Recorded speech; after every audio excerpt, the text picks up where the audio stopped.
Good morning, the honorable judges and all the audience. Thank you for the time that's given to me. My name is Jabin Arya Dedanda, representing SMA Negeri 2 Amlapura. I'm here today to deliver my speech entitled COVID-19, the Trigger of Change. Ladies and gentlemen, has your internet turned off when you're having a test? Have your parents said that you were gaming even though you were studying?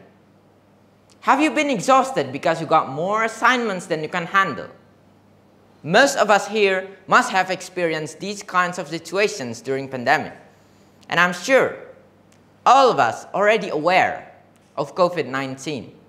Not only it took many lives, but it also changed everything, especially our education system. Education is a learning process intended to improve students' mindsets, quality, and competence. Since the pandemic started, the schools are closed and e-learning is established. Now, let's hear how e-learning is going on. The sudden pandemic forced e-learning to start prematurely. Teachers don't know how to utilize gadgets as teaching media yet, and parents, they got confused whenever their children is playing game or studying in their phone. With this, it would be tricky to give them enough monitor, and without enough monitor, their academic performance will drop because of laziness. All the audience, these pandemics, these problems may seem simple, but surprisingly, a lot of people want to stop e-learning. And the question now, should the government stop e-learning? Ladies and gentlemen, the world is changing. Even without the pandemic, the world has already been changing. Change caused the need to adapt, and the need to adapt caused growth. So when you actually think about it, COVID-19 helped us to grow. It pushed us, it motivated us to try technology. According to experts' opinion in 2009, there are a lot of benefits in e-learning. It can be accessed anywhere and anytime. It makes teaching become easier and more interesting.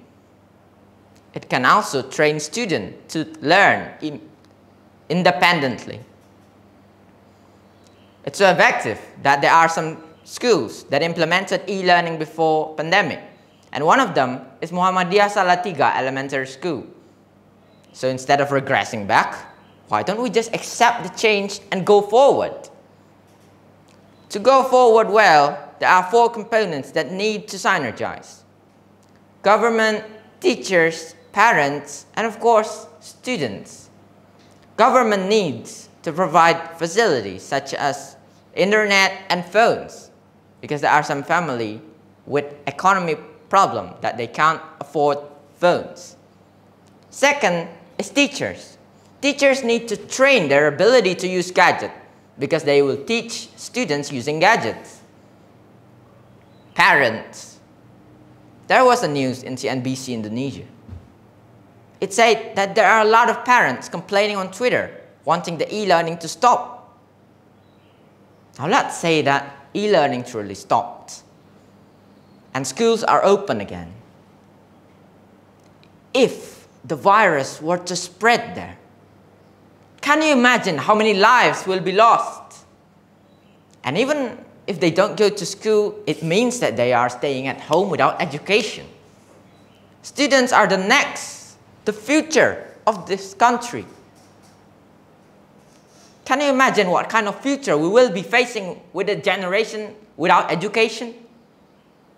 At this point, we knew that we don't have any other choice instead of e-learning. These parents need to realize that the world changed. It changed. It's not the same anymore. In their time in the past, education is only limited to face-to-face. But now things change. And so should they, because they have a very important role, which is to support and guide their children. Lastly, but not the least, students. While it's true that there are a lot of hardship in this pandemic, in this e-learning, students must not lose hope. As I mentioned before, e-learning can be accessed anywhere and anytime. It means if they actually want to, they can study anywhere and anytime they want.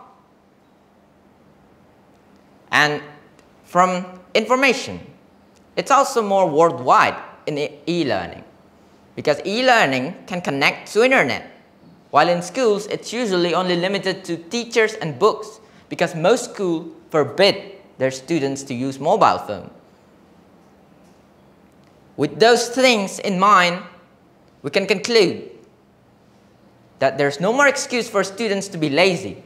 They have to prove themselves that even in this pandemic, they can still be smart and achieve a lot of things. In conclusion, I would like to say that those four components need to synergize well to make this e-learning go smoothly. Government provide the facilities, teachers train themselves, parents support and guide their children, and students stay motivated and be smart, so that all those efforts from the government, parents, and teachers can be paid off. Let's do our best to carry out our role. That's all I can say. Thank you.